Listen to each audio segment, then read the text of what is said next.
What's up, everybody? It's your boy Showtimedr. Patch notes came a little later than I thought, so I had to get up in the morning and do some stuff. But there's a reason why. It turns out there are 3 patch notes plus additional updates, so we're going to try to go through everything as quick as possible. So let's get started. Let's see. Summon system improved. Moonlight heroes have been added to Covenant summoned. Here are the percentages right here. It's a little bit low quality. But basically, your 5-star Moonlights are now 0.15%. 5-star heroes were always 1.25%. So they've kind of, you have a higher chance to draw heroes now versus artifacts. Although I swear they said 52% and 48% in one of the previous patch things. That's a little disheartening, but oh well. And then your 3-star heroes, they're actually going to show up more than your, or pretty much as much as your 4-star heroes now, which, I mean, I guess we can wait and see if a couple of the 3-star Moonlight heroes come into the meta, since they'll be easier to get and you can get copies of them faster. Alright, so let's see here. A guaranteed summon counter has been added. The Mystic Summon screen now displays the amount of time the current 5-star Moonlight hero has until removed, and the next 5-star Moonlight hero will appear. That's cool, actually. I've been wondering about that myself. Same thing with the 4-star heroes. And apparently everything else that's on the banner. Players can now view Mystic Summon probability rates. I thought we could always do that. Maybe I'm wrong. Alright, so let's see here. Each summon will cause the summon counter to decrease by 1. If a player does not receive the featured 5-star Moonlight hero after 200 summons. 200 summons, so 1,000 bookmarks? I'm trying to think if I've ever dropped 1,000 bookmarks on anything. I guess maybe if they're gonna have Moonlight heroes. Yeah, it is a Moonlight hero. Okay. Well, that's the way it is then. If you really want a Moonlight hero, save up 1,000 bookmarks. Or the equivalent in crystals. Mystic summons are now also designed to include older heroes. Hopefully that means some of the older Mystic summon heroes and not necessarily the bad heroes. Or not bad heroes, but the more common heroes. Summon visual improvements. Improvements have been made so that a gold color appears on the addition of the UI improvements when summoning 4- and 5-star. They're putting gold around the actual picture. Yeah, I don't care about that. That's kind of unneeded, honestly. Whatever. Hero relationships have been improved. The relationship between characters changes as the story progresses. So what? Like, the relationships thing's kind of useless, to be honest, unless they're gonna add some type of, like, bonus when characters are together. Let's see. Even if your relationship with a particular hero has changed, players may view previous information. Yeah, that's also not needed. I mean, you know, for you guys that really enjoy the relationship info and the different faces and stuff you get, that's cool, but for me, I totally don't care. Alright, we're finally getting around to Ravi now. I think Ravi was actually due last month and all the drama went down, so... Players can summon Apocalypse Ravi. Let's see what she's about. Originally born in a small village, Apocalypse Ravi was chosen to become an incarnation of the god. Yeah, she looks cool as fuck. She has no memories of her life before she was deified, and she accidentally fell into another dimension while fighting an enemy general. Hanging out with all the other demons. Soul exchange. A skill that revives an ally and grants them skill nullifier when an enemy is eliminated with this skill. War God's Might. A passive skill that increases the caster's critical hit chance according to Fighting Spirit, while also consuming Fighting Spirit to recover the caster's health when attacked. Spectral Axe. A basic skill that attacks the enemy while absorbing some of the damage dealt as health. Apocalypse Ravi is a dark elemental warrior whose self-sufficiency allows her to contribute to both eliminating enemies and ensuring the survival of her Parrot in PvP, lol. Deliverance Soul Exchange revives an ally It can turn the tide of battle, as it decreases the number of enemies while increasing the number of allies. War God's Might recovers Apocalypse Ravi's health when she is attacked, allowing her to survive against powerful enemies. The higher Apocalypse Ravi's max health, the stronger the skill's effect becomes.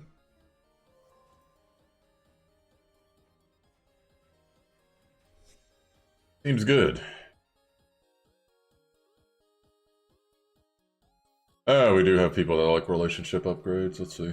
Relationship update is the biggest hype for me. I'm happy to inform you that you have become a laughingstock in a very top-tier guild Discord. They basically increase the likelihood of ML5 by more than 6 times. Yet here you are still complaining because your brain cannot see past a number. Thank you and congratulations. I guess that must have been something that got deleted. It looks like a reply. Get ready for free to play, by the way. Free delis. Wow. What happened? Where is the improvement for the Moonlight Summon system? So you only bleep the changes of summon, adding them to Governance summons, artifact summons still in the top 5% hero, 1.25% versus 5-star artifact, 1.75%, and of course 6.5% for 4-star artifact. That's a bleep. And there will be no refund or change in the Moonlight Stone prices. This is a whale improvement system only. You are not helping players, really, so it's just free-to-play trash. I guess that must have been what the dude was replying to.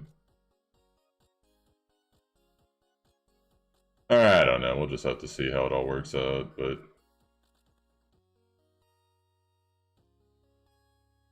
Yeah, this guy with the stove 1246, he seems like he's like a plant, because he's going around replying to every thread. Yeah, well, whatever. Alright, so now there's update part 2. Let's check that out. Hero balance. Oh, okay, so Lulika's getting a little buff here. Let's see. Everything in red is the change here. So essentially, Wild Wave now attacks with a 50% chance to decrease defense for 2 turns. Previously didn't have that on it. All the percentages look like they're the same. And then Wave of Vengeance, which I believe is her ulti. Attacks all enemies with the power of Ruin. 60% chance now versus 50 to decrease defense for 2 turns before increasing caster's attack. Effect can stack up to 3 times. I'm assuming I mean the attack. Okay, Lulika was already pretty strong, but I guess they weren't happy with her usage, so she got even stronger. And then, let's see here, Dark Cloud's damage, I'll just read the highlights here. Dark Cloud damage for Bal and Saison has increased by 30%. Deals proportional to debuffs has increased by 50%, the damage rather. Last Requiem cooldown decreased by 2 turns. Oh well, Bal's actually looking like he'll be pretty good. For those who've never used Bal before, he actually is one of the characters. Oh no, I'm thinking of another character, never mind. Well, he's a caster character with a lot of AoE, so pretty good unit. Ludwig, these guys obviously didn't see YDCB's video. Effective Moonlight Blow has been changed, granting the caster invincibility for 1 turn. Versus when the enemy was defeated, caster granted invincibility. Ludwig, when he gets invincibility, one of his moves ignores defense a fair amount. In fact, here it is. So it used to be a straight 50%. But now it is 20%, and an additional 30% if he's invincible as well, so a little bit passively stronger there, in case you need to break out his ulti before you got invincibility going on. Tenebra, Dark Explosion's probability of infecting the debuff Sleep has been increased from 25 base to 40% base. I guess they're really starting to emphasize Sleep now if they're buffing her. Nightmare will now increase probability to decrease defense of all enemies. Cooldown of Nightmare has been reduced to 5 turns. Okay. 4 turns once it's upgraded. So basically a 10% increase. Not bad. Leo. Here's a guy you don't see too much. Oh, speaking of Leo, hold on. Whoop. Leo fan club hype. Let's see here. The probability of Fox Hunt activating Sparrow Dive has increased. The damage for Fox Hunt Here's a good boy. Has been increased by 14%. So it takes it to 50% chance to use Sparrow Dive from 30. I literally have never once used Leo, so hopefully this will really improve him. A 3-turn cooldown once upgraded, okay.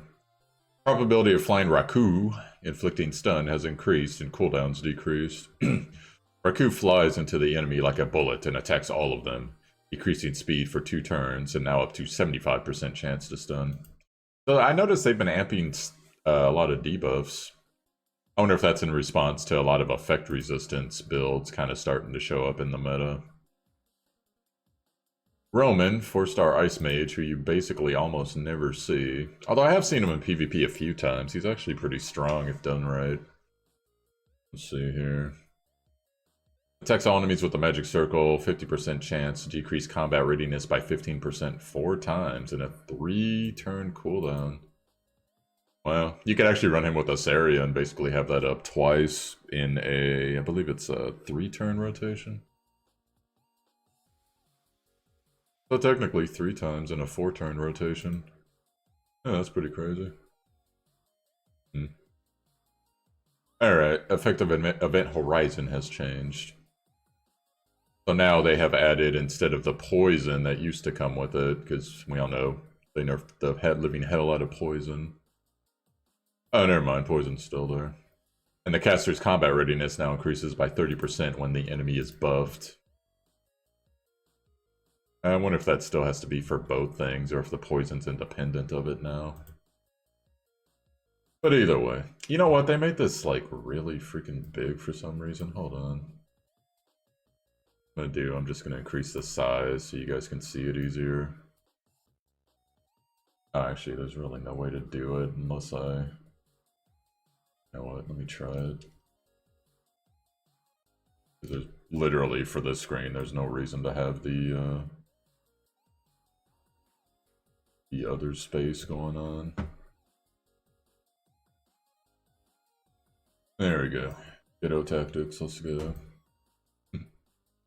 Alright, let's keep going. We did Event Horizon. Now, Captain Ricarus and Regular Ricarus, the 3-star Warrior of Light. The skill, Quick Pierce for Ricarus and Captain Ricarus, have had their effects changed. So still do everything they did before, decrease defense, 35% chance. Effect chance increased by 25 when caster is granted increased speed.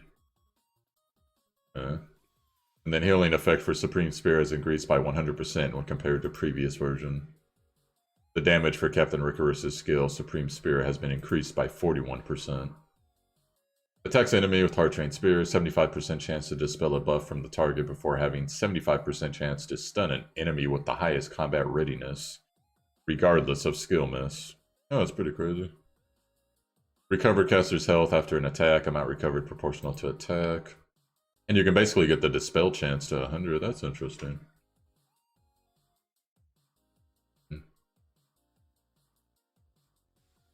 And then Ricarus's rune effects have changed. Basically, he gets a little bit more health, a little bit more defense. He's a warrior, so that's interesting. Ah, Raz. So here comes some Raz buffs finally. You know, you would think that the hero of the story would actually be kind of buff, but let's see. Sword of the Air has effects change after its... And the Awakening has been removed, really. Alright, so it's always going to be a 4-turn cooldown now. They took away the 1-turn cooldown thing. Strongly attacks all enemies with a Sword Storm, recovering health and increasing defense of the caster for 2 turns. Damage dealt and amount recovered increases proportional to caster's max health, and he is a knight, so... Not bad. X/, buff, now has its Awakening effect added. Attack with the sword with a 75% chance to dispel a buff. That's new. Damage dealt proportional to health.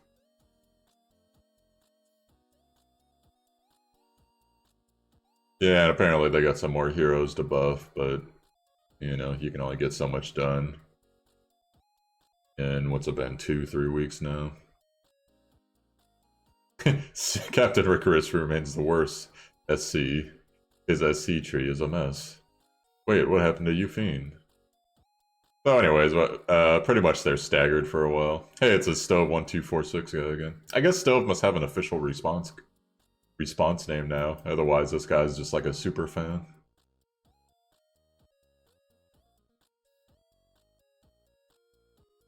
Which is common sense through the dev notes. He's a little snarky, but oh well.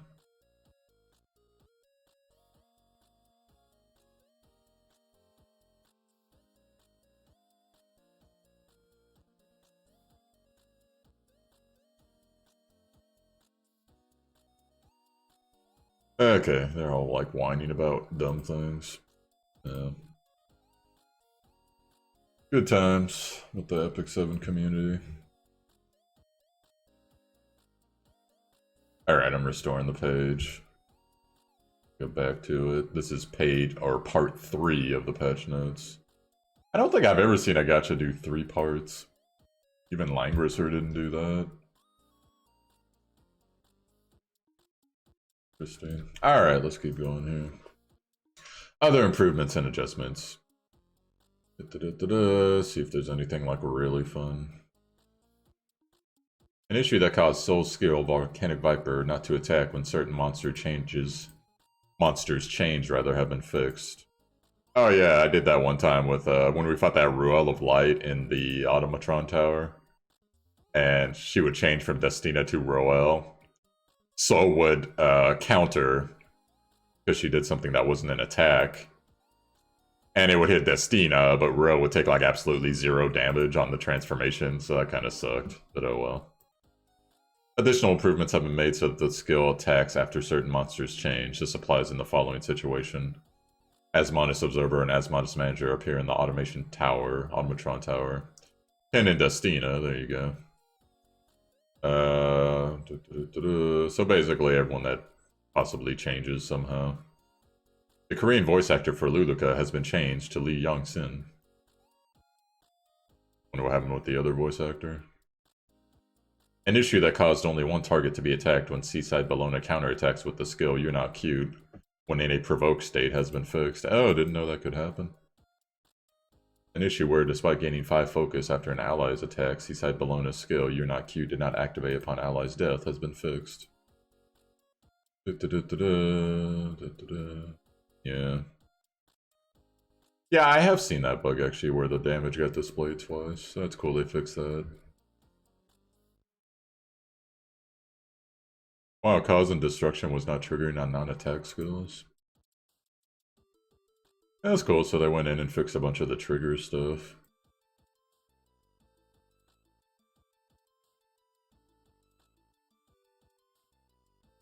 Story adjustments.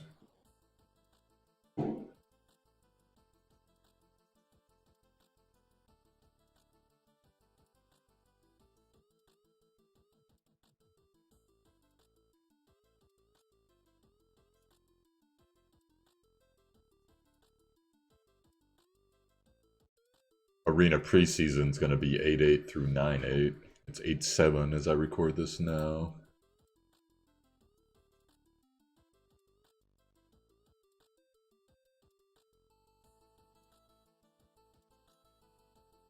An issue that caused lag when promoting heroes has been fixed. Okay, I'm going to test that one.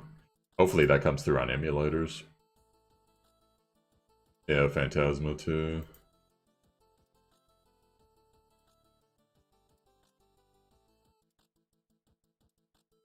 The background music of the summer title screen has been adjusted. That's cool, because like I don't like that new intro song they had for Season 2.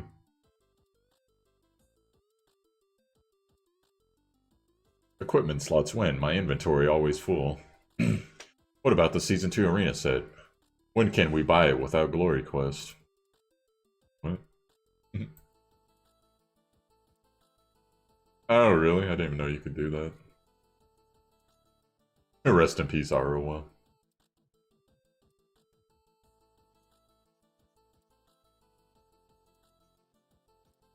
The changes you stated made Ludwig's defense useless because even if Blaze Dingo or Seam Armin casts invincibility on Ludwig, he will still use his second skill because of the AI changes.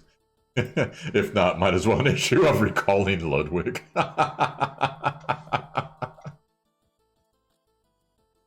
What the hell's with this dude? Stop whining, boy. Ludwig S2 now have invincibility. You need to recall when a hero get buff. What the fuck?